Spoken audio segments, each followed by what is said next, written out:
Void agreement का basically मतलब ये होता है कि something which is zero in the eyes of law, and since it is an agreement, तभी ये वॉइड है। अगर कॉन्ट्रैक्ट होता तो ये वॉइड हो ही नहीं सकता था, बिकॉज कोई भी कॉन्ट्रैक्ट क्या होगा, अपना एग्रीमेंट प्लस लीगल एनफोर्सेबिलिटी। तो जब कोई चीज लीगली एनफोर्सेबल है तो वो कानून की नजरों में जीरो तो हो ही नहीं सकती। तो इसीलिए कॉन्ट्रैक्ट्स कभी भी वॉइड नहीं होते, हमेशा एग्रीमेंट्स होते हैं जो वॉइड होते हैं। That means they are devoid of any legal repercussion.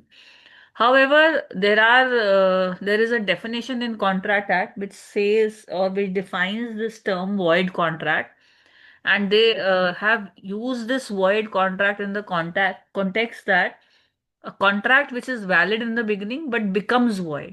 That means which becomes zero after a particular, let us say, on the happening of an event or due to some subsequent illegality or impossibility. However, if I talk about void agreement, that means something which is void from the very beginning. For example, what we had seen previously, like agreement with a minor.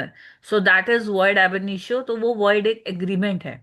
वो ना contract का दर्जा कभी पा पाता है और ना ही वो लीगली एनफोर्सेबल रहता है।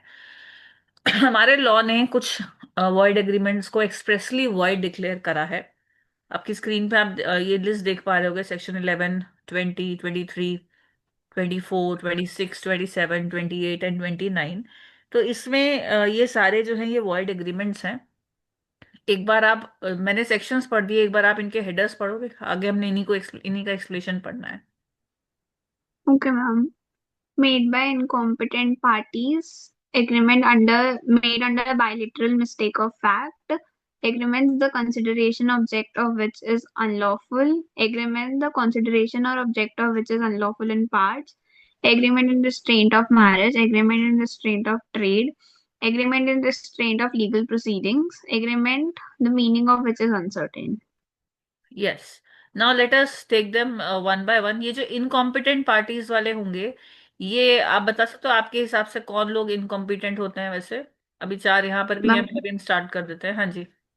हम पहला तो माइनर होता है, फिर person of unsound mind and the person who is declared yes. Incompetent yes, by ये द वही लॉ, वाला है ये जो सब हमने चीज़। पहले पढ़ा। एग्जैक्टली वही वाला जो हमने पहले पढ़ा था। अभी going by the sequence what your book is following, क्योंकि हम लेफ्ट साइड वाले ऑलमोस्ट सारे पढ़ चुके हैं, जो फर्स्ट फोर है वो हम प्रॉपरली डिटेल में पढ़ चुके हैं। तो हम जब राइट वाले हैं सिक्स नंबर वो ले रहे हैं। इनफैक्ट हम फिफ्थ पॉइंट भी पढ़ चुके हैं, एग्रीमेंट्स मेड विदाउट कंसिडरेशन। तो सिक्स पॉइंट से आपकी बुक स्टार्ट कर रही है यहाँ पे, क्योंकि उससे पहले वाला वो कवर कर चुकी है। So agreement and restraint of marriage से स्टार्ट कर रहे हैं। See, agreement and restraint of marriage का मतलब मैं किसी के साथ एग्री कर रही हूं कि मैं फलाने इंसान से शादी नहीं करूंगी, of course for a consideration. So where I am, see, if I am telling somebody that okay you do not marry him, ये रिस्ट्रेंट है, ठीक है। ये एक रिस्ट्रेंट है कि आप मुझसे पैसे लो और उससे शादी मत करो, ठीक है। मुझसे ही करो, दैट्स ओके, बट उससे मत करो, ये गलत है। सो कोई भी agreement in restraint of marriage होगा of any person, of course minor नहीं होना चाहिए क्योंकि वो तो ठीक है। तो वो एक एग्रीमेंट जो है वो वॉइड एग्रीमेंट होता है। If a person being a major agrees for good consideration not to marry, the promise is not binding. That means if I promise you कि आप मुझे 5 लाख रुपीज दोगे तो मैं आपसे शादी नहीं करूंगी, तो ये बाइंडिंग नहीं है। मतलब मैं 5 लाख लेके भी इंसिस्ट कर सकती हूँ कि भाई मुझे आपसे ही शादी करनी है। Then agreement in restraint of trade, this is very important. Agreement in restraint of trade का मतलब होता है कि आप किसी को रोक रहे हैं कि वो एक लॉफुल प्रोफेशन, ट्रेड या बिजनेस ना करे आपसे कुछ कंसिडरेशन लेकर। जैसे कि आपको मैंने बोला कि आप 1 लाख रुपए लो और ये बिजनेस मत करो, तो ये agreement and restraint of trade का एक छोटा सा एग्जाम्पल है। लेकिन इसमें भी क्या हम बोलें कि ये परमिसिबल है, ये बिल्कुल परमिसिबल नहीं है, ऐसा नहीं है।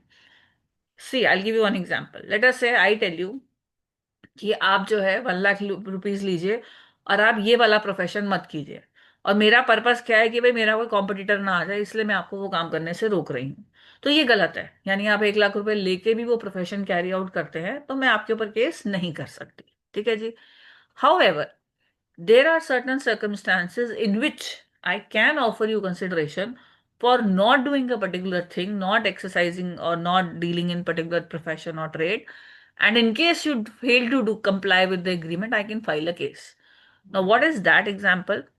लेट अस से मैं एक दुकान, मैं नथु स्वीट की ओनर हूँ, ठीक है, नथु स्वीट्स की मालिक मैं हूँ, और मैं आपको अपना पूरा जो स्वीट शॉप है वो सेल करके जा रही हूँ, ठीक है।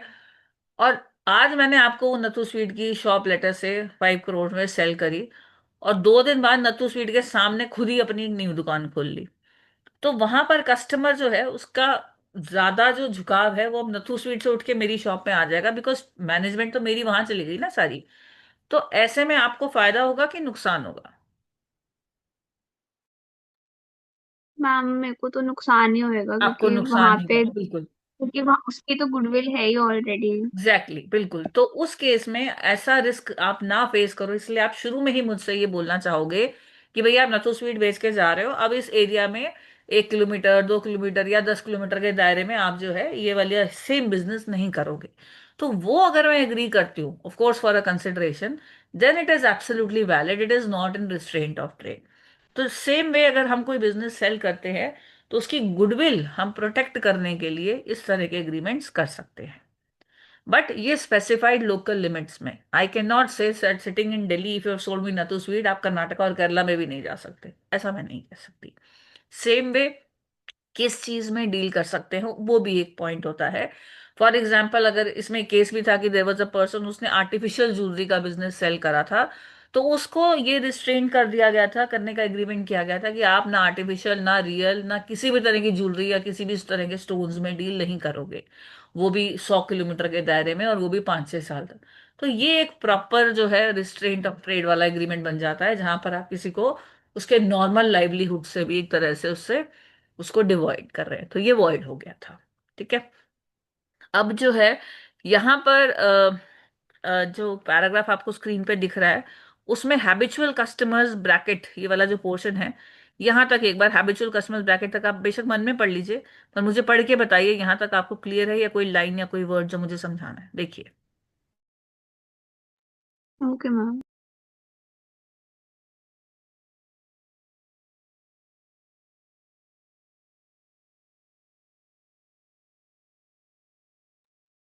You can read till this last word reasonable जो अंडरलाइंड है। Okay ma'am.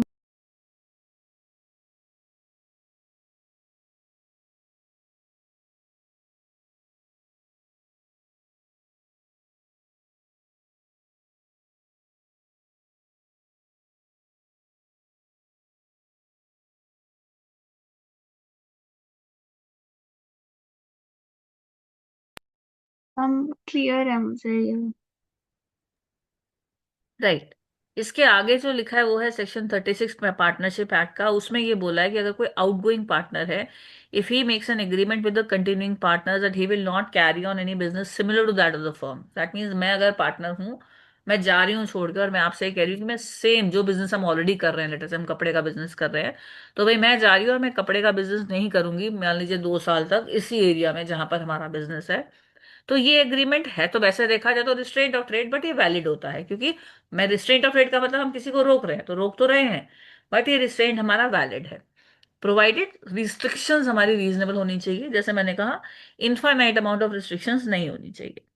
सिमिलरली अगर कोई पार्टनर जा रहा है या दो पार्टनर से उनकी पार्टनरशिप खत्म हो रही है, तो हम ऐसा नहीं कह सकते कि भाई जब मान लीजिए एक पार्टनर जा रहा है तो वो कंपटीशन में कंपीटिंग बिजनेस ना करे, या कोई भी दो पार्टनर्स हैं वो during the continuance of partnership ऐसा ना हो कि इधर से मैं आपकी पार्टनर बनी हुई हूँ और पीछे से मैं इसी का एक कॉम्पिटिटर खड़ा कर रही हूँ, तो ये भी नहीं होना चाहिए। यानी अगर मैं ऐसा एग्री करती हूँ, लेटर से आपके साथ मैंने पार्टनरशिप करी और आपने और मैंने एग्री करा कि हम कभी भी इसी का कंपटीशन वाला बिजनेस नहीं करेंगे, तो ये एब्सोल्युटली वैलिड कॉन्ट्रैक्ट है, this is not a void agreement, because in spite of being restraint of trade it is absolutely valid to protect the sanctity of the running business.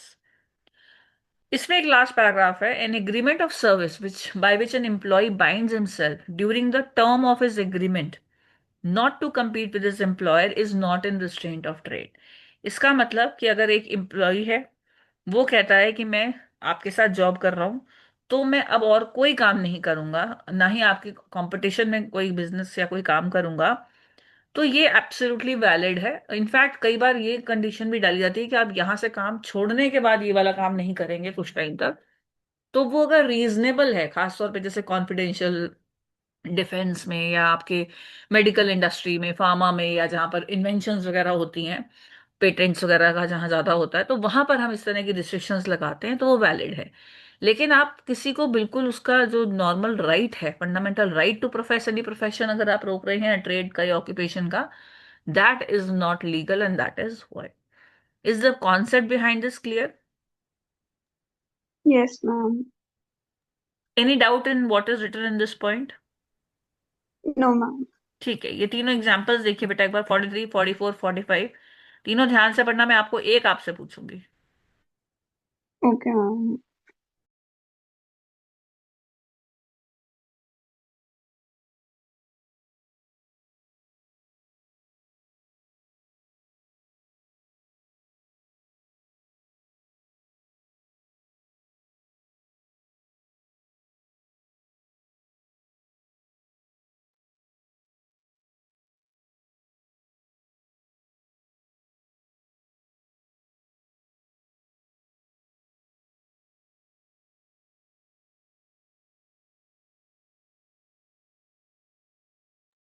Ma'am मुझे 44th वाला समझ नहीं आया example. Okay, 45 वाला बताओ पहले मुझे, फिर मैं 44 समझाती हूँ, ठीक है?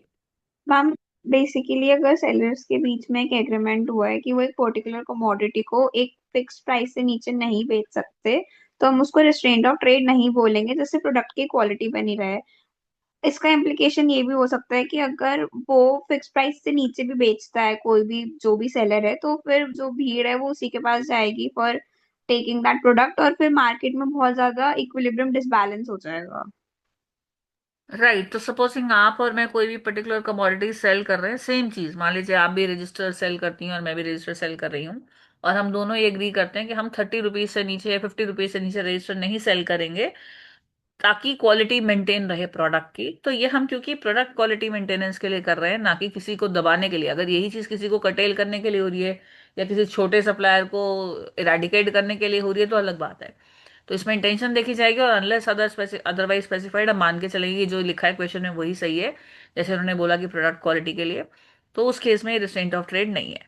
44 में वो कह रहा है कि agreement by manufacturer to sell during a certain period his entire production to a wholesale merchant, यानी कि मैं मैन्युफैक्चरर हूँ, मैं चाहती हूँ कि जनकपुरी में हर दुकान में मेरा जो है रजिस्टर पहुंचे। आप मान लीजिए होलसेलर हैं, ठीक है, आप होलसेल में सामान उठाते हैं मैन्युफैक्चरर से और दुकानों में रिटेल में सेल करके आते हैं।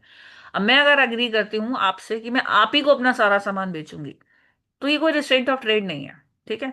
हाँ, मैं ये कह दूं कि मैं आपको ही बेचूंगी और किसी और को नहीं बेचूंगी, वो गलत हो जाएगा, ठीक है, क्योंकि वहां पर मैं उसका जो है उसका ऑप्शन मैं क्लोज नहीं करना चाह रही। एक्सक्लूसिव राइट आपको दे रही हूँ, वो ठीक है, that's okay.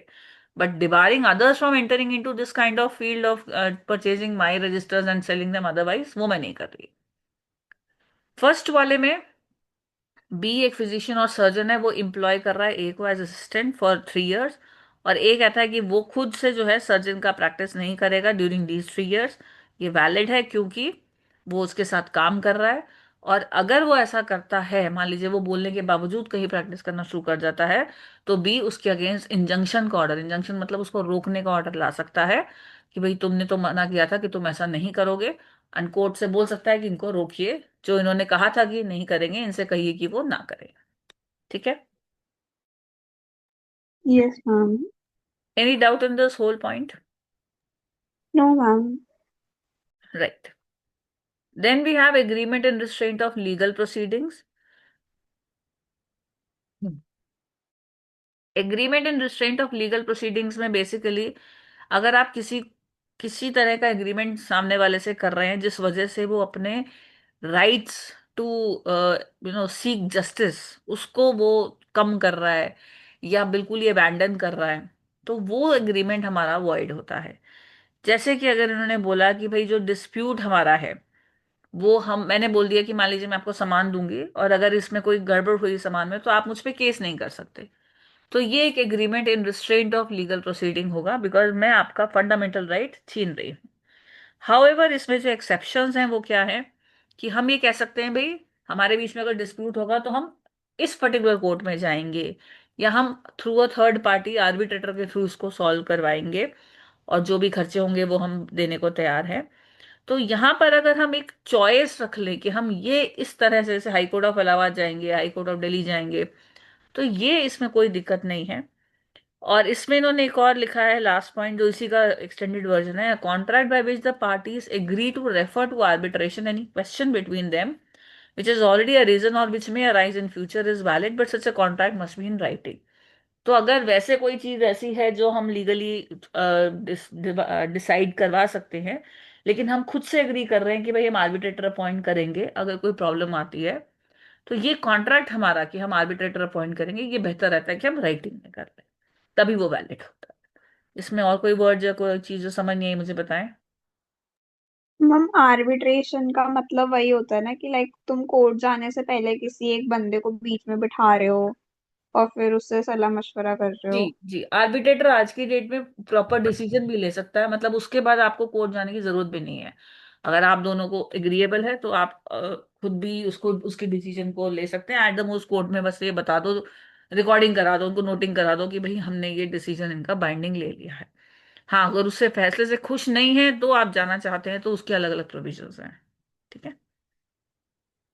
It is a way of out of the court settlement basically. Okay ma'am.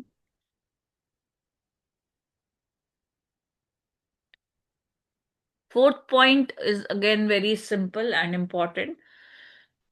कोई भी एग्रीमेंट जो है जिसका मीनिंग अनसर्टन होता है वो वॉइड होता है। इसको तो एग्जाम्पल से समझ लेते हैं, हमने पहले भी किया हुआ है कि ए बी को कहता है कि I agree to sell 100 tons of oil. तो यहाँ पर कौन सा ऑयल, ये अनसर्टन है, इसीलिए एग्रीमेंट जो है ये वॉइड फॉर अनसर्टनिटी है।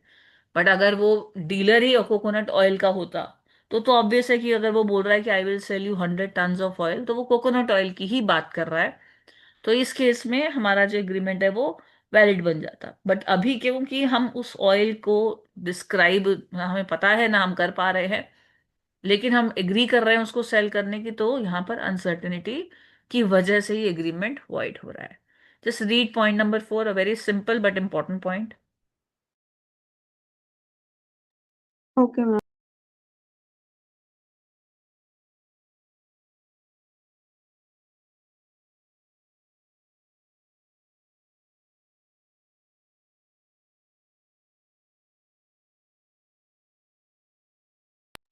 Ma'am no doubt.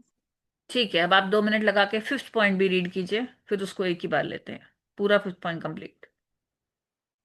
ओके।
भी ये इसी वाले पोर्शन को रीड कीजिएगा 6 पॉइंट तक, उसके आगे नहीं। मैम कर लिया मैंने। राइट। वेजरिंग एग्रीमेंट कभी पढ़ा है, कभी सुना है, क्या होता है, एनी आइडिया? पहले पढ़ा था। वेजरिंग मतलब वही होता है कि तुम वो लगा रहे हो, क्या बोलते हैं उसको, कि तुम तुक्का लगा रहे हो कि हाँ ये सब चीज होगी। जैसे कि हम बोलते नहीं है, वो वर्ड नहीं आ रहा मेरे मुंह पे, बट हम लोग बहुत यूज करते हैं कि देख लियो ऐसा ही होगा वगैरह वगैरह, शर्त लगाना, बेट लगाना, यस काइंड ऑफ बिल्कुल। Thing. Hmm. So if I तो enter into this type of thing, तो क्या होगा अगर बेट लगाते हैं तो क्या होता है? Is it valid? मैम वो तो, नो मैम इट्स मतलब वॉइड, अगर क्योंकि आपने उसमें कंसिडरेशन। शर्त लगाई, मान लीजिए आपने मेरे से इंडिया पाकिस्तान मैच में शर्त लगाई, आपने कहा इंडिया जीतेगा, मैंने कहा पाकिस्तान जीतेगा, तो उस केस में अगर आपने कहा भाई इंडिया जीतेगा, शर्त लगा दूं तो मैं आपको 5,000 दूंगी। तो अगर मान लीजिए आप मैं जीत जाती हूँ, तो मुझे पैसे मिलेंगे या नहीं मिलेंगे? मेरा पॉइंट ये है, जो भी हम में से जीतता है उसको पैसे मिलेंगे या नहीं मिलेंगे? मैम नहीं मिलेंगे। राइट, अगर मिल जाते हैं ठीक है, नहीं तो हम उस पर बेसिकली लीगल केस नहीं कर सकते, बिकॉज एक वेजरिंग एग्रीमेंट है। अब इसमें इससे ये चीज समझ में आती है कि हम जब किसी चीज को, something which is a game of chance, अगर ऐसे किसी मैटर में हम इन्वॉल्व होते हैं और एग्रीमेंट में एंटर इनटू करते हैं, तो वो एक, पहली बात तो एग्रीमेंट होता है, और उसकी जो लीगल एनफोर्सेबिलिटी होती है वो निल होती है। बिकॉज यहाँ पर हम एक अनसर्टन इवेंट की डिटर्मिनेशन की बात कर रहे हैं। मोस्ट इंपॉर्टेंट थिंग इज कि जो आउटकम है वो हम दोनों के हाथ में नहीं होना चाहिए, पहली बात। हम दोनों के इक्वल चांसेस होने चाहिए विन और लूज करने के, दूसरी बात। और हम दोनों का उसमें कोई इंटरेस्ट नहीं होना चाहिए, हमारे को इंडिया पाकिस्तान के जीतने हारने से मतलब नहीं है, हमें तो अपने पैसे से मतलब है। तो ये अगर चीजें होती हैं तो हमारा ये वेजर होता है। जैसे इन्होंने एसेंशियल्स में भी यही लिखा है, एक तो प्रॉमिस होना चाहिए कि भाई पैसा मिलेगा या उसके वर्थ मिलेगा। प्रॉमिस कंडीशनल होना चाहिए उस इवेंट के होने या ना होने पे। कोई अनसर्टेनिटी जरूर होनी चाहिए, अगर सर्टेनिटी है कि मैं ही जीतूंगी आप ही जीतोगे, तो ये वेजर नहीं है। दो पार्टीज होंगी, दोनों के इक्वल चांसेस होंगे हारने और जीतने के। कॉमन इंटेंशन होगी कि हम बेट लगा रहे हैं, और हमारा कोई भी इंटरेस्ट नहीं है इवेंट में except for the stake that is the money involve. तो ये अगर वेजर है, ये सारे एलिमेंट्स हैं तो वेजर है। और अगर वेजर है तो वो वॉइड है। ऑफ कोर्स एक दो एक्सेप्शंस हम अभी देखेंगे, बट मेजरली वेजर जो है वो वॉइड है। एग्जाम्पल 47 देखिए। 50,000 प्रॉमिस किए गए हैं, ए ने प्रॉमिस करे हैं बी को कि अगर बारिश आती है तो 50,000 आपके, और बी अगेन रिवर्स प्रॉमिस करता है अगर नहीं आती है। तो ये एक वेजर है। बट अगर किसी भी तरीके से दोनों में से किसी भी पार्टी का कोई कंट्रोल होता है इवेंट पे, तो वो वेजर नहीं होता। अब चलते हैं जी ट्रांजैक्शंस जो सिमिलर टू वेजर होते हैं और उनमें क्या क्या ट्रीटमेंट लॉ बोलता है। पहला इन्होंने बोला है लॉटरी। लॉटरी, इसको बेटा एक काम करते हैं, हम जो लाइन बाय लाइन है अब इसको थोड़ा लाइन बाय लाइन पढ़ना शुरू करते हैं, बिकॉज ये छोटे छोटे पॉइंट्स हैं, लेकिन ये कई बार 2 मार्क्स में, 3 मार्क में या केस स्टडी बन के आ जाते हैं। अब आपका थोड़ा सा रीडिंग पार्ट शुरू होगा, ये पूरा पेज आपको वन बाय वन करके पढ़ना है, ठीक है? लाइन बाय लाइन आप पहला पॉइंट पढ़ेंगे, मैं समझाऊंगी, and like this will conclude, ठीक है? पढ़िए। Okay ma'am. A lottery is a game of chance and not of skill or knowledge, where the prime motive of participant is gambling. The transaction amounts to a wager, even if the lottery is sanctioned by the government of India. It is a wagering transaction. The only effect of such sanction is that the person responsible for running the lottery will not be punished under the Indian Penal Code. Lotteries are illegal and even collateral transactions to it are tainted with illegality. I add on some material tomorrow for this. अभी जैसे मैंने पहले करा है वैसे ही आज कर रही हूँ, पहले मॉड्यूल से ले रही हूँ फिर एक्स्ट्रा लूंगी। देखिए लॉटरी जो है, जैसे उन्होंने बोला कि यहाँ पे प्राइम मोटिव क्या है कि हम या हारे या जीते। चाहे लॉटरी गवर्नमेंट ऑफ इंडिया की तरफ से सैंक्शन हो, पर क्योंकि गेम ऑफ चांस है, कोई इसमें दिमाग या नॉलेज नहीं है, ना ही कोई स्किल है, तो it is a wagering transaction. जो भी person responsible for running the lottery है, गवर्नमेंट ऑफ इंडिया की सैंक्शन अगर लॉटरी है, तो बस पनिशमेंट नहीं मिलेगी, अदरवाइज तो पनिशमेंट भी है। बट अगर वो सैंक्शनड है, पनिशमेंट नहीं है, does that make it a valid contract? No. In spite of that, supposing I have taken a lottery which is authorised by let's say Sikkim government, and I win the lottery, but I do not get the amount, can I file a case? The answer is no. It remains void. That means I cannot make it legally enforceable. मिल जाते हैं पैसे, great. नहीं मिलते तो case नहीं कर सकते। Lotteries illegal हैं, अदरवाइज अगर ऑथराइज वाली ना हो तो। और साथ ही साथ उसकी जो कोलेटरल ट्रांजैक्शन है वो भी टेंटेड इलीगैलिटी है। मतलब मान लीजिए मैंने किसी से उधार लिया है और लॉटरी में पैसा लगाया है, तो बिल्कुल वही कंसिक्वेंस होगा जो हमारे इलीगल एग्रीमेंट्स का कंसिक्वेंस होता है। Is this clear? मैम तो फिर जिससे उधार पैसे लिए और उसका पैसा उधार लेके लॉटरी में लगा दिया, तो जो उससे उधार पैसे लिए वो भी हमारा फिर वॉइड ही होगा। यस एग्जैक्टली, अगर उसको नॉलेज है तो बिल्कुल वॉइड होगा। तो वो अपने पैसे रिकवर नहीं कर सकता फिर। No. Okay ma'am. It's as good as gambling, if you've taken loan for gambling, same story here. Government of India वाली होगी तो मिल जाएगा। ठीक है जी। Okay ma'am. अब यस मैम। Crossword puzzle. हाँ बताएं, पढ़िए क्रॉसवर्ड पजल। क्रॉसवर्ड पजल वैसे तो मालूम है ना क्या होता है। मैम क्रॉसवर्ड पजल्स जो न्यूज़पेपर में आती हैं, राइट पजल्स राइट। वगैरह। जी जी। पढ़िए। Crossword puzzles in which prize depend upon the correspondence of the competitor's solution with a previously prepared solution kept with editor of a newspaper is a lottery and therefore a wagering transaction.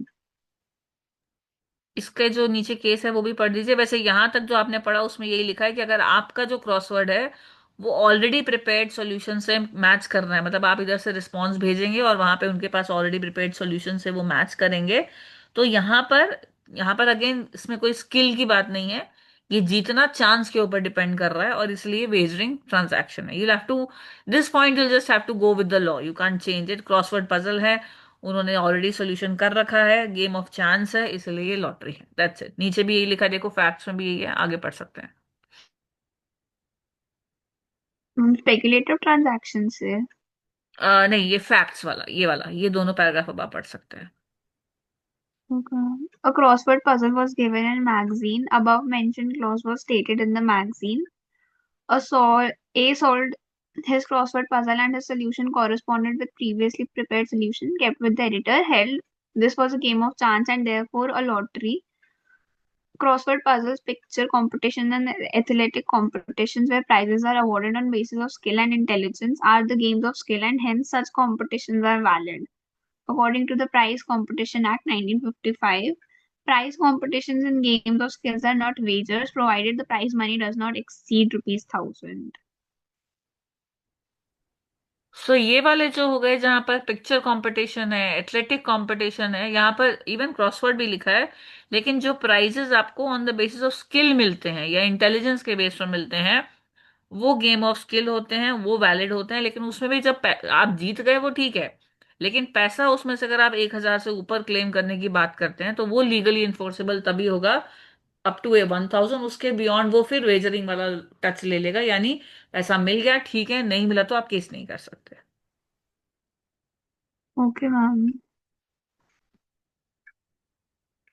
आप पढ़ सकते हैं speculative. Ma'am speculation but means. ऊपर वाला हाँ एक जी। Doubt है ma'am, जी। क्योंकि लाइक हमारे स्कूल्स वगैरह में भी होता था कि जब भी एथलेटिक कॉम्पिटिशन्स होते थे तो उनका जो प्राइज मनी होती थी वो दैट इज 1 लाख रुपीज या फिर 50,000। तो अगर उनको बाय बाय एनी चांस अगर उनमें उनको पैसे देने से मना कर देते हम्म। तो उनको फिर वो नहीं कर सकते थे रिकवर। सी, केस करना और रिकवर, मतलब देखो केस करना इस एक्ट के अंदर तो नहीं हो सकता क्योंकि यहाँ पर तो वेजरिंग में चला गया। बाकी डिपेंड करेगा फैक्ट्स ऑफ द केस पे। और यूजुअली स्कूल्स उसमें ज्यादा नहीं क्रिएट करते प्रॉब्लम, बिकॉज ये सारे इवेंट्स वो कराते ही अपनी ब्रांड बिल्डिंग के लिए हैं, तो वो मना नहीं करते। और उन्होंने वो स्कूल्स बहुत सोच के जो है डिसीजन लेते हैं कि हम इतना अमाउंट देंगे। लेकिन हाँ, अगर कोई मान लीजिए किसी रीजन से नहीं दे पाता है, तो I go back to the same statement that they will not be able to claim under this act. Rest will depend on which other act, because अगर हम हॉर्स रेस है तो उसका एक अलग कानून है जो हम नीचे पढ़ेंगे। अगर यही आपके पेंटिंग से रिलेटेड होते हैं तो उसके अपने अलग भी लॉज होते हैं। तो पेंटिंग स्किल वाले जो कॉम्पिटिशन्स होते हैं, तो डिपेंडिंग ऑन दैट, एंड उन्होंने और क्या क्या टर्म्स अनाउंस करी, जैसे वो कैमलिन वाले कलर कंपटीशन करते हैं तो उसमें वो कुछ एक्स्ट्रा पॉइंट्स डाल के रखते हैं जिसमें कि केस उतना बनता ही नहीं है। तो वो डिपेंड करेगा उस चीज के ऊपर, अदरवाइज इस एक्ट के अंदर तो नहीं मिलेगा। ठीक है।